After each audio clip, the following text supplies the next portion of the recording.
Letters from a Slave Girl, Part 1, Daddy, pages 16 through 30. December 24th, 1826. Dear Daddy, Christmas week don't seem the same without you to bring us wooden pole toys and a wild duck for Christmas supper. When you went away last spring, me and John was left to the misery of the world. John say slavery made you sicken and die. When you couldn't save money for freedom, he say, you felt like a possum trapped in a tree. He is not over it yet. Last night I tell him, John, a brighter day comin'. He say, you don't know anything about that, Hattie. We never gonna be free. Hurt my feelings when he raised his voice, even though he don't mean it. Today we visit Providence burying ground. The plain wooden board with your name on it look respectable, except I am the only one who can read the words. The little tree you plant on Mama's grave 7 years ago is now taller than John. Gran and I brush away the leaves that had fall on you and Mama. That sorrowful job made me remember the day you die and how the missus won't let me go see you laid out in your pine coffin. Instead, I gather flowers to pretty up her house for a tea. Mrs. Maria Norcom is the perfect picture of meanness. Does having babies make a woman mean? Because Mrs. had another baby girl a month before you die and she might be expecting again. I miss you, Daddy. Even though I am mad with you for leaving us, I guess that makes me your daughter, since you always were mad as hops about every little thing. I hope you happier now. Your girl, Harriet. Please stop here and consider question number 1. December 25th, 1826. Dear Daddy, John feeling better some today. He all smiley because we got a week's rest from chores. Some days we work from dawn to way past dark. Gran call it working from can to can't. Been up early this morning, but not to work. The whole house got up to see the John Canis band comin' down Broad. They beatin' the gumbo box, playing triangles and jawbones, and singin' made-up songs, and dancin' through the street like turkeys walkin' through molasses. Lawsy, Aunt Betty say, what a sight! Daddy, do you remember that Christmas day when John run into the crowd and get lost? Gran have a fit because her grandbaby mixed up with those common plantation slaves dressed in cowtails and horns. You know Gran don't approve of dancin', much less beggin' at white folks' door for a penny or a glass of rum. Even the Norcoms crack their faces to laugh when the coloreds come to the door, and they don't dare hold back the coppers or the beggars be singin' loud enough for all the neighbors to hear. Poor massa, so they say, down in the heels, so they say, got no money, so they say, not 1 shilling, so they say, God Almighty bless you, so they say. Everybody in Edmonton know Dr. Norcom because he sees so many sick folk, and he worry about what the town think of him. Last thing he want is people saying he got no money. The Norcoms give me and John each an orange. I sew John a shirt from scraps because he hate those rough white shirts made of Negro cloth. Gran give me some old account books she saved from the tavern. They is bigger than Miss Margaret's blue book and even got a few blank pages. I will write more letters to you, Daddy. I am getting over my mad spell. Merry Christmas, from your Harriet. Please stop here and consider question number 2. January 26th, 1827. Dear Daddy, I write you with gloves on. It is so cold the Albemarle Sound is froze clear across the Tyrrell County. They say it's been the coldest winter since 1781, when the Sound was 12 miles of solid ice. The temperature got down to 13 degrees last Friday and Saturday, and even Gran don't go to church on Sunday. I sneak a look at Dr. Norcom's Edmonton Gazette, which report in fancy words that a party of gentlemen had dinner out on the ice last Monday. Some folks got more time than sense. Aunt Betty and I come inside to sleep by the fireplace till the winter break. The Norcoms let me sleep with her in the outbuilding unless Mary Matilda is sick and need nursing. They still let Betty keep her little room out there, the one they give her after she married Stephen the sailor and kept losing her unborn babies one by one. I ask Aunt Betty to tell me about having babies, but she don't talk about it except to Gran. I ask Gran about having babies, but she say, hush child, you too young. My friend Chloe, who belonged to Mrs. Gardner, jumped the broom with Moss McDaniel at Christmas, and now she's expecting a baby in March. I ask her, how come the baby get here so quick, but she don't know. I wish I could write to Mama. Too cold to write more. Your H. February 1827. Dear Daddy, You would rise revolution if you saw what happened yesterday. I've been punished by the missus for the first time. Gran, she'd take my old negro shoes, even with the extra pieces of leather sewed on. I had worn holes in the side. So she buy me a new pair at the market house, but the thick wood soles creak when I walk. Missus say, "What makes that hard noise?" I show her my shoes. "Take them off," she order me, "and if you put them on again, I'll throw them into the fire." It was snowing out, but I say, "Yes, ma'am." Then she sent me on an errand, and my feet burn when I dash through the snow. I go to bed last night with a sore throat, and I know sure as the world that I will die in the night. But I wake up to the bad news that I am still alive and still a slave. I sneak over to Gran today. She nod and listen and give me as much sponge cake as I want. Her smile dry my tears, and the big fireplace warm my feet. But, Daddy, nothing going to melt that lump of ice called Mrs. Maria Norcom. Your daughter, Harriet Ann. Please stop here and consider question number 3. March 17th, 1827. Dear Daddy, Chloe had her baby this morning. Aunt Betty says she had a hard time, but I don't know why. She says she will tell me later. And tell Mama I read in the paper that Mrs. Catherine Gardner's other woman, Lucy, run away January last. When Gran brung over some cornbread this morning, she tell me that Mama and Lucy been friends growing up. She guessed because they both so light-skinned. Aunt Betty say Lucy's husband run away from his master last summer, and Lucy is likely gone to meet him somewhere in the northern states. There's a $5 reward for Lucy and 20 for her man. I hope they is free and safe, because their story is a sweet one to me. Then Gran and Aunt Betty, they chatter on about how Lucy's husband is 6 feet tall and well made. I can't hear the rest because they start talking low. I give out the hint that it is awful rude to be whispering, but they say they tell me later. I hope these later stories are worth the wait. John is lately acting like a fool. Last Tuesday a schooner called Harriet sailed in. It was a big ship loaded with groceries, hardware, and tools. John teased me to no end, Daddy, say if I don't quit eating so much pound cake, I be growing big as a boat. That is not likely in the Norcom household. Your Harriet Ann. April 17th, 1827. Dear Daddy, Mrs. Catherine Gardner must be a mighty hard missus. Chloe has run away too. There is a $10 reward if she is delivered to the slave catcher or turned over to the constable at the jail. Do you remember Mrs. Gardner's housekeeper, Aggie? She'd been close friends with Gran for years.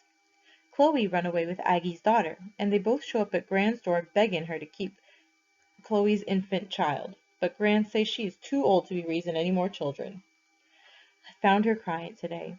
Say she let her friend down. I try to comfort her, but that is hard for me because Gran don't yet know what has happened to John. Yesterday he come home with scratches on his face. Been fightin' with the young master, James Norcom, Jr. I yell at him, "John, a 12-year-old slave with good sense don't fight his 17-year-old master." John says, "Hattie, he tried to tie my hands behind my back and whip me for no reason." You taught John to hate slavery, Daddy, but not how to hide the hate. And the doctor, getting meaner every day. This morning I was on my hands and knees scrubbing the hall floor. He come in and start looking at me hard like a bird watching for a worm. Then he try to talk, if you want to call it that. The talk take two, and I don't turn my head to him. Just keep pushing that scrub brush round and round while he remind me that I am made for his use. You must obey my command in everything, he say. Daddy, I do all they say. What more do he want? Harriet Ann. Please stop here and consider question number 4.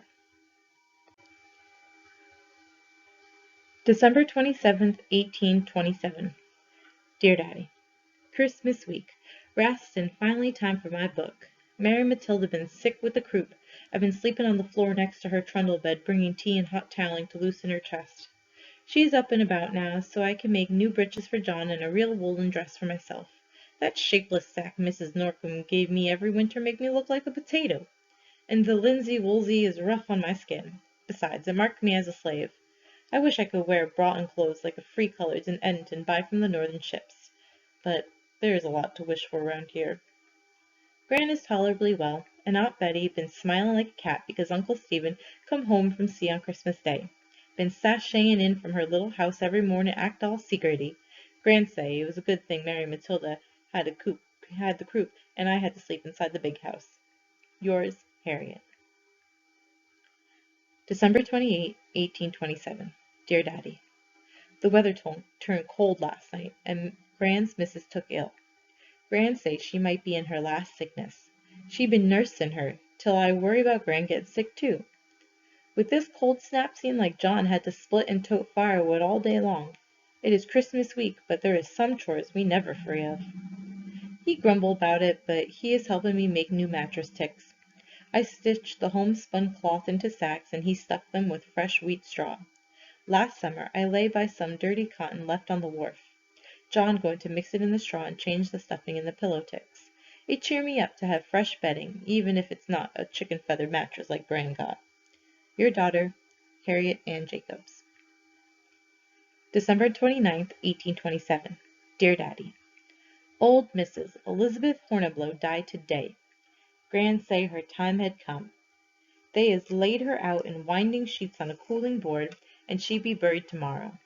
The doctor, he in charge of her estate, I guess because he married to her daughter and the only man left in the family. I been let myself dream that Mrs. leave Gran free. Miss Elizabeth promised Gran that freedom be at the end of all these years of service. But, Daddy, you and I both know that promise can be as empty as a slave's pocket. Gran, she don't say it out loud, but I read her feelings as easy as I read the Bible. Her eyes tell me she is letting hope slip its foot in the door. Your daughter, Harriet Ann. Please stop here and consider question number 5. December 30th, 1827. Dear Daddy, the Horniblow and Norcombe slaves went to Miss Elizabeth's funeral. Preacher tell the family what a fine Christian Miss Elizabeth been. After the service, Gran asked the doctor about the $300 Elizabeth Horniblow borrowed and promised to pay back. Oh, no, Aunt Molly, I heard him say, the state is insolvent and the Lord prohibits payment. Gran don't understand all the words, but she understand what they mean. There will be no $300. Miss Elizabeth used the money to buy a silver candelabra. I guess Maria Norcombe going to inherit it, and I be polishing it soon. The will is read tomorrow. Harriet Ann. Please stop here and consider question number 6. December 31st, 1827. Dear Daddy, Miss Elizabeth keep her word. She leave Gran a free woman. But the wishes of the dead don't mean nothing to a man with honor as flimsy as a dead cornstalk. The doctor, he say Gran must be sold, and Mark and John too. Aunt Betty, she stay on with the Norcombes. From what Aunt Betty heard it around the house, Norcombe meant to buy John from the estate so he can own him outright. But if a slave trader buy Gran or Mark, they might be gone from here forever. Feel like I'm drowning. Half my family going to the auction block on hiring day. Doctor and the missus already own a fine house, a big farm, 7 lots, and 19 slaves. But Aunt Betty say they land rich and cash poor. Norcombe's greed is dark and foul, like the water sitting at the end of Queen Anne's Creek. I do despise him, but Gran say it is all God's will. Well, I know what you would say. Your Harriet. Please stop here and consider question number 7. January 1st, 1828. Dear Daddy, I am glad it was God's will to make Gran a clever woman, because she has outfoxed the doctor. John and I meet Gran and Mark early this morning at the market house. I don't read the posted sign to them, but they know what it meant. Public sale of Negroes and horses. Gangs of slaves were milling around like prisoners waiting for your sentence.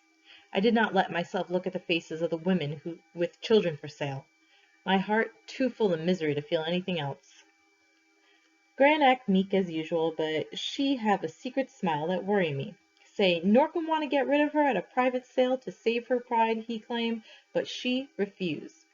Harriet, Gran tell me, I want the world to see his shame.